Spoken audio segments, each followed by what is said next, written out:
Hey guys, Jeff here from Tabletop Warfare. Today we're going to be going through a fantastic game, Coffee Rush. Come check it out with me. Coffee Rush is a game for between 2 and 4 players. If you're playing with 2 players only, you're going to be playing with the blue and the pink meeples, and each player will have 2 meeples each. However, if you're playing with 3 or more, everyone only gets 1 single meeple. So in this game, you're collecting as many ingredients as you can to fulfill drink orders that will allow you to collect victory points in the form of thumbs up. However, if you fail to complete any of the beverages before they move off the 4th tab, they become negative victory points and count negatively against your end score. Victory points are always denoted by a thumbs up, and on the upgrade tab, you'll also notice that when you upgrade, you get 2 thumbs up at the end of the game. I'll explain those in a little bit more detail later on. So the start player is determined, and they collect the open or closed token, and it gets placed to the open side. The start player also gets 1 extra beverage in the 1 tab on their game board. Everyone else starts with just one beverage on tab 1 and 1 beverage on tab 2. From here, the start player takes their meeple, and they're going to be strategizing about where they want to best place their meeple to start fulfilling the ingredients needed to complete their beverages. So there's 2 different types of beverages. There's the standard beverage, which looks like this. So the standard beverage will basically have in between 2 and 4 different ingredients that need to be fulfilled to complete the beverage. There are also specialty menu items, which will always have a specialty ingredient that needs to be involved in it. But in addition, sometimes they can have, they'll always have in between 3 and 4 different ingredients that need to be filled to complete their beverage. So I can see my specialty menu item needs to have the tea leaf, and you'll see that there's only 1 tea leaf on the board. Every other ingredient shows up on the board 3 times. So I'm going to strategize and place my meeple on this section here so that I can pass over the tea leaf in the first round. Each player will then place their meeple down in some place or another, and once that happens, the game starts. So from here, I'm going to move my meeple, and there are some restrictions on how the meeple will move. So I can move my meeple 3 times only, unless I have a rush token, and I'll get into that a little bit later on. The meeple can only move orthogonally, so it's not allowed to move diagonally until I upgrade to the diagonal movement token. So I'm going to grab my meeple and I'm going to jump on each of the ingredients icons on the board. So I want the tea, so I'm going to move here, here, and then here, collecting ingredients from each one of these. So I'm going to collect the tea leaf for the first one, coffee for the second one, and a milk for the third one.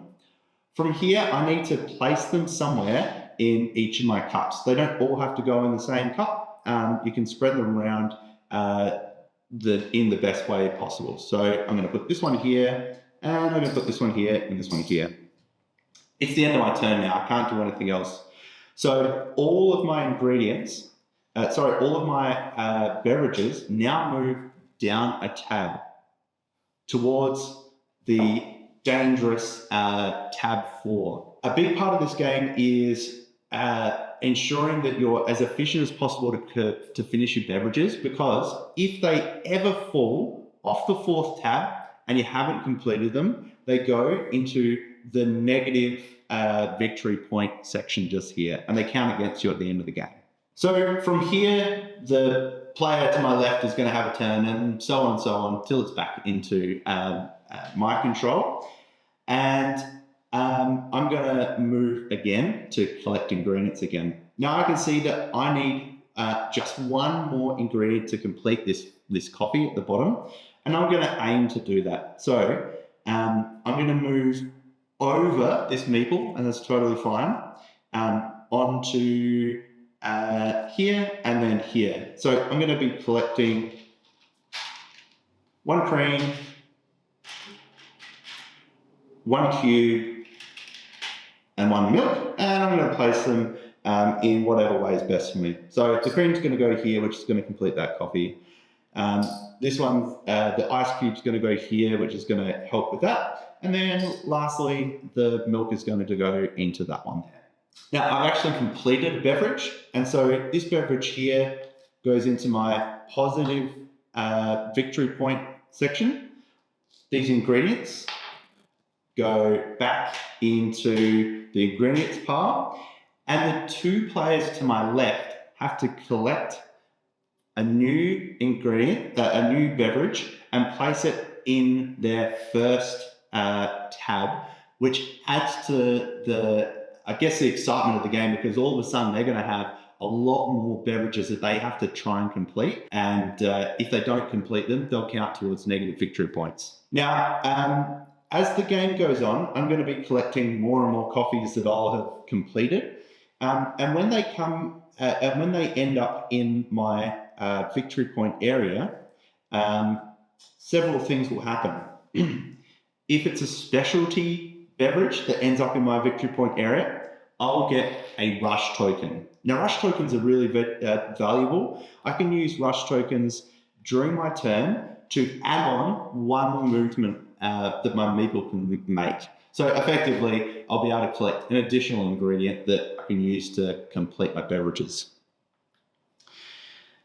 If ever I have two or more beverages in my victory point pile, I can spend them to upgrade one of my upgrades on my player board.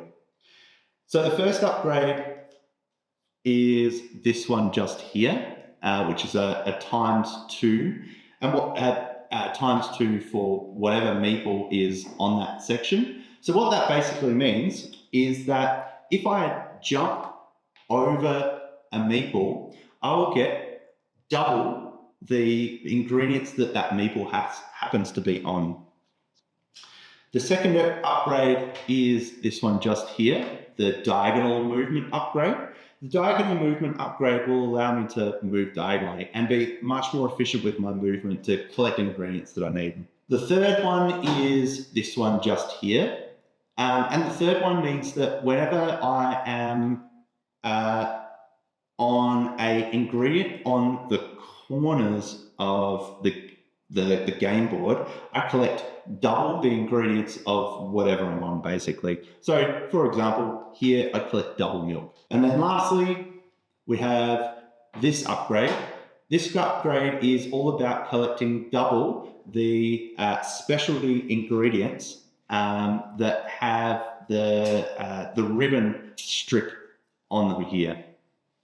So again, about being much more efficient with that turn. All right, so we're almost at the end of the game. The end of the game happens in two ways. Either every single beverage has been used and is on the game board, signaling the end of the game, or alternatively, a game state like this might happen. So it's my turn, and I move my meeple, collect my ingredients, but I already have two or more cards in my negative victory point area. The end of my turn triggers, and all of these beverages that are in the fourth tab all move down at once, meaning that all of a sudden I have 5 or more beverages that I haven't been able to complete. That signals the end of the game, and this token, the first player token, flips over to closed. Every other player gets to have a turn, attempting to complete as many beverages as they can before the end of the game actually happens. Once that happens, the end of the game is triggered and we start to count victory points. So any coffees that I've got or any beverages that I've got in my thumbs up pile count as 1 victory point. Any of the upgrades that I've flipped counts as 2 victory points. Anything in this pile here, however, counts as negative victory points. So I'm going to be minusing them off to find my final score. The player that has the most victory points at the end of the game is the winner. If they happen to have a situation where there's 2 players or more with the same amount of victory points, then the player that completed the most beverages is the winner. And that is the game of Coffee Rush. Thanks so much for watching this video. I'm Jeff from Tabletop Warfare. You've been watching our How to Play of Coffee Rush. Thanks so much again, and we'll catch you in the next video.